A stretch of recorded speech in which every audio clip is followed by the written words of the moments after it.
Un maire sortant UMP qui n'a pas fait le plein de ses voix et une gauche qui aborde ce deuxième tour en ordre dispersé. Telle est la configuration du scrutin célestadien dont le résultat va reposer beaucoup sur l'attitude des abstentionnistes. 5200 personnes en effet n'ont pas pris la peine de se déplacer dimanche sur les quelques 13 260 inscrits. Conséquence, le maire sortant UMP Marcel Bauer frôle la victoire de peu au premier tour.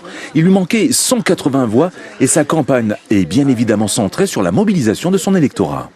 Je pense qu'il y a aussi un travail de fond à faire, à savoir que dans les petites classes, c'est-à-dire à l'éducation nationale, eh bien, il faudrait inciter les jeunes, leur rappeler le sens du mot civisme pour qu'ils soient plus intéressés à la vie publique.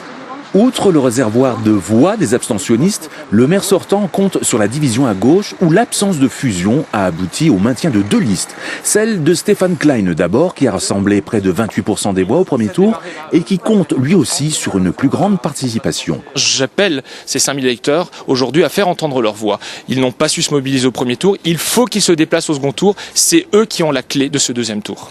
Et enfin, c'est une femme, Caroline Reiss, qui porte officiellement les couleurs du PS et d'Europe Écologie. Tout en regrettant le non-rapprochement des sensibilités de gauche, elle estime représenter légitimement la future opposition municipale. L'élection de dimanche permettra de remettre les compteurs à zéro et nous comptons sur la mobilisation des électeurs pour nous permettre de constituer un groupe d'opposition et puis un groupe de contre-pouvoir à Marcel Bauer.